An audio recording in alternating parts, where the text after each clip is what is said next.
খেলাধুলার পাশাপাশি তিনি আসাম পুলিশে ডেপুটি সুপারিনটেন্ডেন্ট। আজকের দিনেই 9 জানুয়ারি 2000 সালে আসামের নগাঁও জেলার দিন শহরের কাছে কান্দুলিমারি গ্রামে এক দরিদ্র কৃষক পরিবারে জন্মগ্রহণ করেন একজন বিখ্যাত ভারতীয় মহিলা দৌড়বিদ, যিনি ট্র্যাক ইভেন্টে ভারতের প্রথম বিশ্ব চ্যাম্পিয়ন। তিনি হলেন হিমা দাস। ওনার বাবা রঞ্জিত দাস এবং মা জোনালী দাস দুজনেই একজন কৃষক।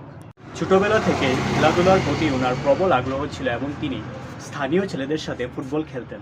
ওনার অসামান্য গতি দেখে শারীরিক শিক্ষার শিক্ষক ওনাকে দৌড়বিদ্যায় কেরিয়ার গড়ার পরামর্শ দেন। 2018 সালের 12 জুলাই ফিনল্যান্ডের টেম্পেরেতে অনুষ্ঠিত অনূর্ধ্ব-20 বিশ্ব চ্যাম্পিয়নশিপের 400 মিটার দৌড়ে তিনি 51.46 সেকেন্ড সময় নিয়ে স্বর্ণপদক জেতেন। তিনি প্রথম ভারতীয় ক্রীড়াবিদ যিনি বিশ্ব চ্যাম্পিয়নশিপের ট্র্যাক ইভেন্টে সোনা জিতে ইতিহাস গড়েন। ঢাকায় অনুষ্ঠিত এই গেমসে তিনি মহিলাদের 400 মিটার রৌপ্য পদক জিতেন এবং 50.79 সেকেন্ড সময় নিয়ে একটি জাতীয় রেকর্ড গড়েন। আসামের ধিং গ্রামের মেয়ে হওয়ায় ওনাকে সস্নেহে ধিং এক্সপ্রেস নামে ডাকা হয়। ক্রীড়া ক্ষেত্রে ওনার অবদানের জন্য 2018 সালের 25 সেপ্টেম্বর ভারতের রাষ্ট্রপতি ওনাকে অর্জুন পুরস্কার প্রদান করেন।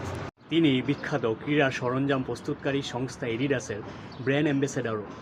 খেলাধুলার পাশাপাশি তিনি আসাম পুলিশে ডেপুটি সুপারিনটেন্ডেন্ট অফ পুলিশ হিসেবেও যোগ দিয়েছেন। দারিদ্র্যের কারণে এক সময় ওনার কাছে ভালো জুতো কেনার টাকা ছিল না এবং তিনি মাঠে খালি পায়ে দৌড়াতেন। হাতে তৈরি জুতোয় মাঝে মাঝে এডিডাস লিখতেন। তবে ওনার সংকল্প এবং কঠোর পরিশ্রমের মাধ্যমে তিনি এইসব বাধা অতিক্রম করেন। পরবর্তী সময়ে চোটের কারণে ওনার অগ্রগতি কিছুটা ব্যাহত হয় এবং তিনি টোকিও অলিম্পিক বা 2023 এশিয়ান গেমসে অংশ নিতে পারেননি।